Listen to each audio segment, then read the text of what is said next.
Well, I'm not going to try to screw it up anymore. Welcome to the In Wheel Time Car Talk Show on iHeart Radio. Coming up, Hal Sharp, Texas Triumph Registry. You into Triumphs? He's the guy to talk to. Konrad's going to have the popular This Week in Auto History, and we'll get you updated on the stories making car news this week. Howdy, along with Mike out of this world, Mars. We welcome back King Konrad DeLong. Jeffrey Zekin is out this week, a little under the weather. Get well quick. We'll see you next weekend at the big race, the big go down there in Baytown. I'm Don Armstrong. Glad you could join us on this Saturday, and it is a great Saturday here in Southeast Texas. Holy Week weekend. Thank you all for being with us. All right, time now to shift gears, and we're going to put on our British green racing helmet, and we're going to talk to Mr. Hal Sharp. He's with the Texas Triumph Registry. Hal, how are you? I'm doing well, Don. Good morning. Good morning to you. Thanks for joining us today. The Texas Triumph Registry. So do you just register cars there, or do you actually, is it a club, or what is it? Well, the Texas Triumph Register is a car club. It was established in 1981, which means last year we celebrated our 40th anniversary. Oh, wow. You don't have to rub it in about how old we are. We already know that. Well, I won't go there. Okay. Okay. Thank you. Our club is actually the largest Triumph club in the nation. We're a part of our national organization is the Vintage Triumph Register. And here in Houston, we have over 200 family members in our club. 40 or 50 of which are really active. Well, I watched a show, one of the umpteen thousand car shows that I watch on Motor Trend TV, and in the shop was a Triumph. And, back in my day when I was a kid and, all enthralled with everything automotive, the Triumph actually stood above all of the other British imports to me. And I don't know why. I guess I just like the shape of the car. But to me, it was typically six-cylinder versus the others, which are all Ford, fours. Yeah. Yep. But, there was a little bit of a sportier design with the Triumphs than it was with the other cars. Am I wrong, Hal? No, you're correct. Actually, in the early 1950s, Sir John Black took over the leadership of the Standard Motor Company and brought a whole new philosophy toward the design. And that started the models of Triumph that came out that have the very appeal that you're talking about, the TR2, the TR3, ultimately TR4s, and by the time they got to the TR250, which was the first time they introduced the straight six-cylinder engine, they were all quite attractive cars, and they all performed very, very well on the world racing circuit. Yeah, I had a friend of mine with a GT6, and absolutely loved that car. That was such a fun car. We've got a couple of those in our club. And then Ron Stein, I'm assuming, is a member of your club. Oh, Ron Stein is, I guess he could be considered one of the godfathers of our club. For sure. And he has his Stag, I believe, the V8 powered Stag. That's his Triumph of choice. Yeah. Is the Spitfire associated with Triumph? Oh, absolutely. Actually, I think Spitfire was probably the model that they probably manufactured the most of over the run of its years. Well, if for no other reason, I mean, you got to love the name, the Triumph Spitfire. It had a lot of purpose to that name. And what years was the Spitfire made? Do you recall? Not being a Spitfire owner myself, 1962 to 1980. I know they came out in the probably mid 70s and ran all the way into the 80s.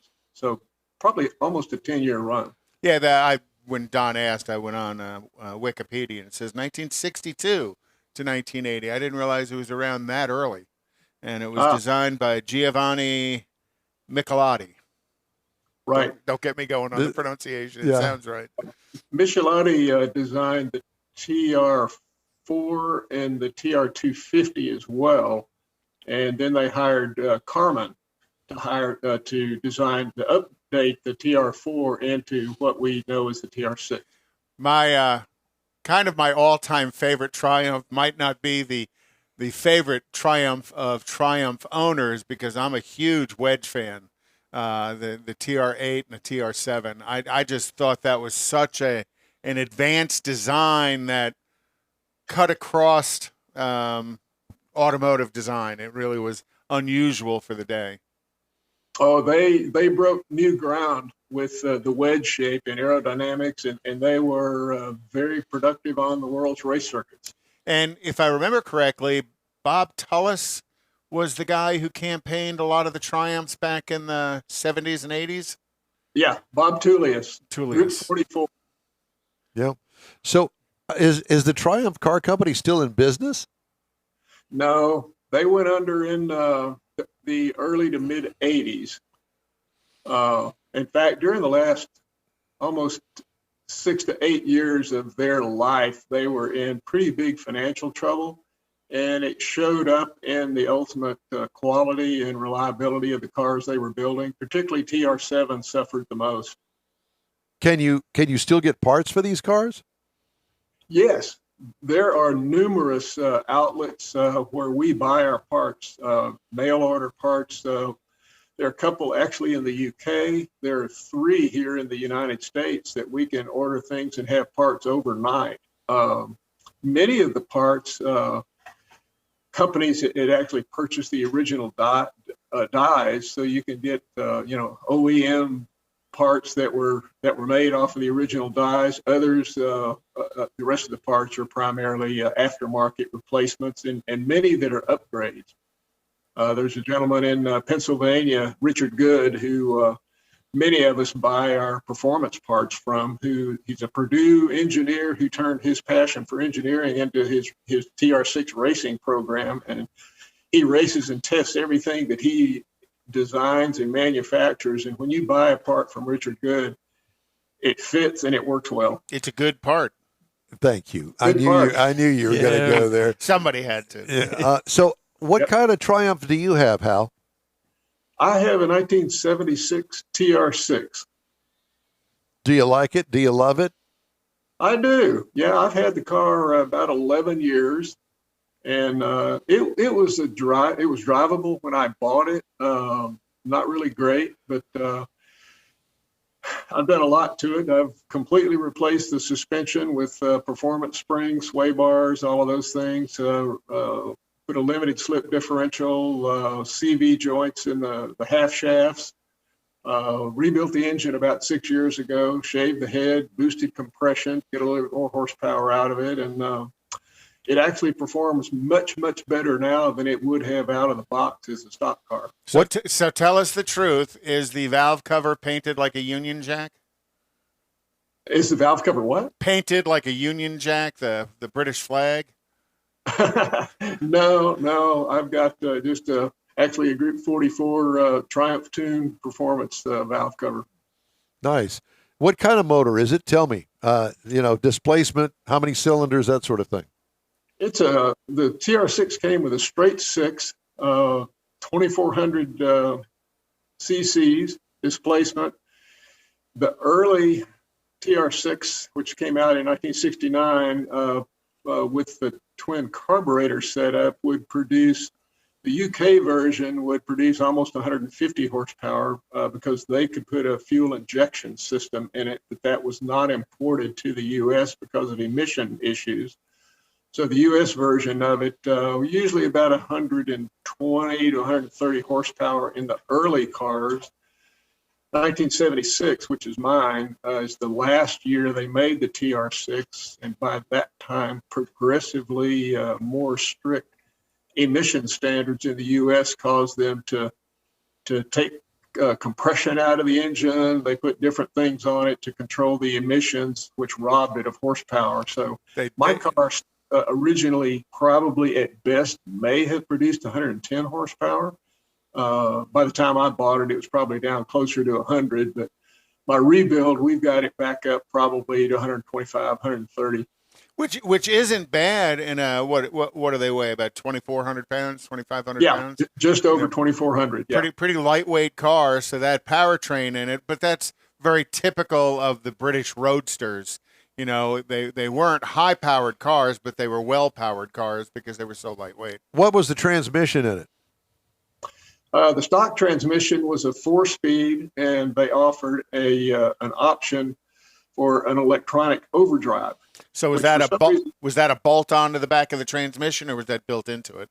Yeah, it bolts onto the top of the gearbox, and the electronic switch is usually on the left-hand side of the steering column, right next to your blinker switch. Interesting. I want to turn left or I want to overdrive. Which one? Exactly. Maybe both. Overdrive, particularly if you want to do any traveling at highway speed. The 4-speed, at 60 or 70 miles an hour, it's really kind of noisy, and the engine doesn't like it, and it's hard on your ears. And the overdrive makes it a lot more comfortable for a cruising car. Do you drive it frequently, Hal? I do. Yeah, I almost every weekend I'll at least start it up, back it out, and drive it around the neighborhood just to keep all the fluids going. And I enjoy driving it when the weather's good. Yeah, and I know Stein says you guys go out on cruises with some regularity. We do. We have 3 different trips as a club every year, one in the spring, one in the winter, and one in the fall. Which, for example, last Saturday, we had our spring Bluebonnet drive. We had 23 cars, drove out through Navasota, Brenham, wow. looking at wildflowers every spring, and 23 of us in a row. And all of you made it back together? We did. No breakdowns. Everybody does keep their AAA card current. Yeah, no doubt. We actually... one of the things our club prides ourselves in is that we actually do drive our cars. There are very few what you'd call trailer queens in the club that are not driven, but we like to get them on the road. We like to get them out and enjoy driving them. In fact, there's a hardcore group in our club that a man named Dave Smith organizes every year, every spring, into a cross-country trip that spans about 2 weeks. Oh, wow. This year will be... I retired a couple of years ago, so I can afford to take the time now. So May the 7th, we are leaving for a 2-week drive. There will be 8 of us, 8 cars, going out toward Tucson, up through Arizona, into Utah to the Grand Canyon, and back across through the northern New Mexico area. So do you get followed around by a flatbed or a pickup truck with a flatbed trailer, just in case? We have enticed a friend of mine who's not a Triumph owner to go along with us and drive one of the guys' F-150, which has the speed jack and numerous spare parts as our chase vehicle. The just-in-case truck. The just-in-case truck. So one of the things that comes to mind is I have a perfect event for a bunch of you guys, and that would be to head on over to the Loopy Tortilla and the next Tailpipes and Tacos event out there in Katy, and join us out there on a Saturday morning for Tailpipes and Tacos Cruise In. Stan was a big Triumph guy. Yeah, he has one. He has one, and so he would love to see you guys actually show up out there. And it's a good turnout, and I think that you'd really enjoy it. Well, that'd be terrific. If one of you would send me the contact information for him, we'd do that. Sure. We have every Saturday morning, there's a group of us that meet for breakfast. It's open to everybody in the club, and depending on the weather and the time of year, we'll have anywhere from 10 to over 20 people show up for breakfast. And when the weather's good, obviously we drive our cars, and kind of an impromptu mini car show appears in the restaurant parking lot. Oh, yeah. Well, and they serve breakfast there. It's breakfast tacos. Yep. They do mimosas and Bloody Marys and coffee for those who really want coffee. And there's no tea sippers there, so I don't know if that would turn anybody off in the Triumph Club, but I just had to throw that in there. But there's also places to sit, tables and chairs to sit around. Yeah, definitely. We'll get with you and give you. Or Hallie, what you could do is listen to the show because we're playing a commercial every 30 minutes that promotes the next tailpipes and tacos. Just saying. Not to put the pressure on you or anything. Loopy Tortillas, Kingsland in 99. We have a tailpipes and tacos here in Bel Air every few weeks, too. Yes. Yes. As a matter of fact, I think that we've attended a couple of those at the Loopy Tortilla down there off of Kirby Drive. So, yeah, that's the son.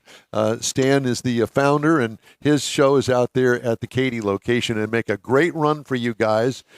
Get on the loop, head on over to I-10 and out to Katy out there at the Beltway, Kingsland Boulevard, and 99. And Don will get a hold of Stan and make sure his Triumph's there as well. Yeah, make it a Triumph weekend.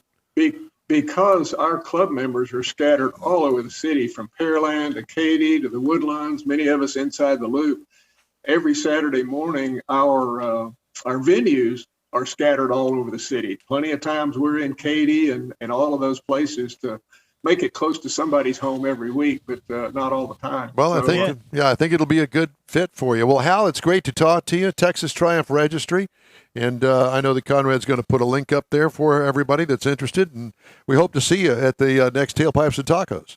Well, terrific. We will try and get that on our calendar. And I appreciate the invitation. Enjoy the visit, guys. Thank you. We enjoyed it as well. Thanks. Hey, and we'd love to hear from you. Just shoot us an email. Our address here is info@inwheeltime.com. Time now for This Week in Automotive History. And Konrad, who's filling in for Jeff on the button pushing over here, has This Week in Auto History. Yeah. So in 1934, Ford Motor Company announced the white sidewall tires as an option on its vehicles at a cost of $11.25 per set. In 1944, Henry Ford II was named executive vice president. Oh, and I'm executive vice president of Ford Motor Company. And then in 1947, his dad passed away. The father of modern assembly lines died due to cerebral hemorrhage in Dearborn, and his estate has become quite the museum, and he's buried in Ford Cemetery in Detroit. There he is, dead in the casket. Dead in the casket. Hi, Henry. Also in This Week in Automotive History, or in history, 1965, 57 years ago, the eighth wonder of the world, it's a Houston thing. The Houston Astros played their very first game in the new Astrodome indoor stadium against the New York Yankees in front of a sold-out crowd of 47,000 people. I was there standing outside the door that night. And had no idea what was going on inside because you're not a sports guy. You got free tickets from the radio station and figured you'd go. No, you this is before the radio station. No, I didn't have tickets. Oh, okay. Mickey Mantle hit the first home run in the Astrodome. Good for him. Well, I'm a Mickey Mantle fan. In 1969, Harley Earl, the automotive stylist and engineer from General Motors, passed away due to a stroke in West Palm Beach, Florida. He was 75 years old. Earl was most famous for the Y Job, which is the car pictured here, which was the kind of the first custom car of the late 40s, and then he also did the Motorama stuff with this bus. And I think there were 38 of these made altogether, and I think there's still like the Motorama buses, 15 of them left. And then he was also the stylist of the first Corvette. So, but yeah, Earl has gone. In 1977, Earl has left the building. In 1977, General Motors announced that it had dropped plans to produce a Wankel rotary engine on the grounds of its poor fuel economy and would hurt sales. And actually, there was a plan originally for the Wankel in a Corvette, of all things. And then shortly after that, Mazda releases the Wankel in the RX-7, and it's a monstrous hit. That is This Week in Automotive History. I have to tell you about the Wankel and my experience with the Wankel. Craig has Chrome and Coffee the first Sunday of every month. So I usually appear there. Magically appear. Oh, so they give you an appearance fee? Yeah, absolutely. Because you are huge. A member of the Broadcasters Hall of Fame. Okay, well, whatever. This is about the Wankel engine, okay? And there was a guy that had a Wankel that he had massaged into major horsepower. Oh, yeah. You should hear this thing. It was amazing to listen to because it sounds like nothing else that you've ever heard in your entire life. Started it up and, asking him questions. Oh, this and this and this and this and a spark plug here and a spark plug there. And none of it Here makes plug, there plug, everywhere spark plug. Nothing of it makes any sense. Nothing of it makes any sense. It's truly an amazing work of art. Mm-hmm. And that's pretty much all it is because it can't ever get through any kind of emissions test. Because it's an oil burner. It's an oil burner, yep. And there was a Wankel, Mazda ran a Wankel that won Le Mans. And they said the sound. Seriously? Oh, yeah. There's 997, something like that. And it won Le Mans back in the 80s. And they said the sound of that going down the Mulsanne Straight was ear-splitting. That's how loud it was. I was amazed. First of all, I'd never seen one run. Not that you can see anything, but to hear it and to hear a souped-up one, it was mind-blowing. I had no clue. Yeah, and then as they boost power, they just add another pack of rotors to it. 2-rotor, 3-rotor, and a 4-rotor. I don't even know if you could explain it to me how the thing. It's an amazing design that had a lot of potential, but didn't work. Time now for this week's auto news headlines. Got some recalls to tell you about. 2022 Ford Transit rear view camera may not display correctly, may not operate at all. Same thing for the Ford Transit 22 rear view camera display may not operate correctly. So it may not operate, and then if it does operate, it may not operate correctly. So it's being recalled. Inlet charge port harness bus bar may loosen on the Lincoln Aviator PHEV for 2022.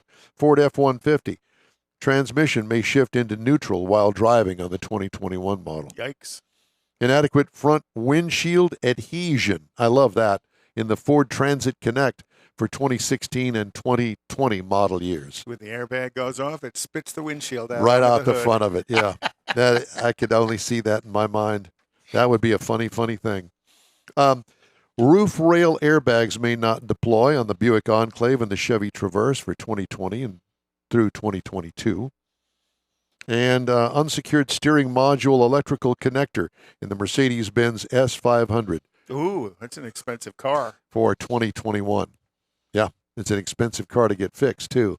And that would be one of those things that you'd not want to ignore. No. The Mercedes-Benz Maybach. That's even more expensive. S580. Improper deployment of rear airbags. Seatbelt pretensioners. So that means the Grey Poupon is center punched in your head? Apparently. Bouncing around. Seatbelt pretensioners may explode in the Hyundai Accent and Elantra for 2020 through 2022. And the Land Rover, Range Rover, and Range Rover Sport 2016 through 2017. The seatbelt may not lock. That would not be good if you're hurtling through the windshield. Ram plans to unveil a concept of its electric 1500 pickup. I read that this year. Mike Koval, CEO, said the company is consulting the public about the electric pickup's design through Ram Real Talk Tour, series of conversations with consumers at various events. The brand says these interactions will help it better understand what the next generation of Ram pickups and vans must do to meet their needs. Ram says it will offer fully electrified solutions in the majority of segments where it competes by 2025. The brand says they will have a full portfolio of electrified vehicles and models no later than 2030. And it's interesting because wasn't that announced at the New York Auto Show? Yes, they did a tease. Yeah. And I've got a story on that later on. And then GMC, Buick, and Cadillac didn't go to the New York Auto Show, just like they didn't come to the Houston Auto Show. So what are they thinking? They're not, but they're paying their CEOs exorbitant amounts of money. And I happen to have a story about Carlos Tavares with Stellantis and the board of directors going, oh, no, you're not making that kind of dough. No, no, no. There's a song in that somewhere. Well, we had an earlier song. The electric vehicle maker, Tesla, in February recalled 579,000 Tesla Model S, X, and Y vehicles from the 2020 to 22 model years in the Model 3 vehicles from 2017 to 22 for failing to comply with federal motor vehicle safety standards on minimum sound requirements for hybrids and EVs. They actually do a recall on this? Yeah. Again, this is, remember, I've talked about compliance recalls and safety recalls. This means so it didn't follow stupid. some dumbass rule. NHTSA said Tesla's boombox function allows sounds to be played through an external speaker while the vehicle's in motion, potentially obscuring the warning sound that alerts pedestrians to an approaching vehicle. Yeah, my silent electric car is coming. Get out of the way. My Tesla is coming. Me. What Elon needs to do is they need to tie in different engine sounds that you could, make it sound like a Ferrari or a Yugo or a Corvette or a Hemi Charger or something like that. But I thought that was one of the advantages of an EV was quiet. I have a friend of mine that has a Tesla, and he's got a fart sound on it, and he can play it in the speaker out front. So I walk in the door the other day, and I didn't know that he was in the car. I thought it was you. And I opened the door, and it goes... Don had to go check himself. It was absolutely stupendous. And that's all the lead in to our next guest. That's it for At this the top hour of of the hour. In-Wheel Time. The In-Wheel Time car talk show continues right after this. Father's Day weekend, Saturday, June 18th, 2022. It's the next Tailpipes and Tacos Cruise In, and you're invited. Tailpipes and Tacos Father's Day edition will be at the same Loopy Tortilla in Katy, 8 to 11 a.m. on Saturday, June 18th. It's the only place cruisers compete for trophies and other prizes. Enter your vehicle for Best Hot Rod, Best Classic, and Best Modern Classic. Tailpipes and Tacos is Houston's coolest cruise-in and is your opportunity to see the best hot rods, show cars, classics, and resto mods, and get Loopy Tortilla breakfast tacos and adult beverages. There's no entry fee, and cars will automatically compete for custom Loopy trophies and other prizes. It all happens at the Loopy Tortilla Tex-Mex in Katy on the Grand Parkway at Kingsland Boulevard, just south of I-10. Kick off summer with Tailpipes and Tacos Father's Day edition, Saturday, June 18th. The In Real Time Car Talk Show will be there too. Celebrate Father's Day, the start of summer, and the return of Tailpipes and Tacos. Saturday morning, June 18th, 8 to 11. We'll see you then, weather permitting. Tony Stewart Racing joins the NHRA Camping World Drag Racing Series, and his drivers, Leah Pruitt and Matt Hagan, will face off against NHRA stars including the legendary John Force Racing Team. Don't miss this battle of horsepower and performance. It's the final NHRA Spring Nationals event at Houston Raceway Park. Don't miss it, April 22nd through 24th. This is your last chance for nitro action in Baytown. Tickets at HoustonRaceway.com. The In-Wheel Time Car Talk Show is now part of the iHeart family. Now you'll have access to 24/7 Car Talk anytime you need a fix. Just download the iHeart Radio app and ask for In-Wheel Time Car Talk, and there we are. Be sure to save us in your iHeart library for instant access. No matter where you are, you have the best Car Talk Show right on your PC, laptop, or mobile device and never have to worry about finding us again. Of course, you can always get access to our video and audio streams via InWheelTime.com and your favorite podcast channel, and all of this is free to you. From the iHeart Radio app, you'll not only hear our Saturday morning live show, but the best shows of the past, updated weekly. Never miss a minute of up-to-date new car reviews, pre-owned reviews, Konrad's Car Clinic, informative interviews, automotive news, and the most fun car talk show on the planet. Just download the iHeart Radio app, search for In-Wheel Time Car Talk, save it to your library, and with a tap of the icon, you'll be in touch with your favorite Car Talk team. In-Wheel Time Car Talk, streaming now on iHeart.com/InWheelTimeCarTalk.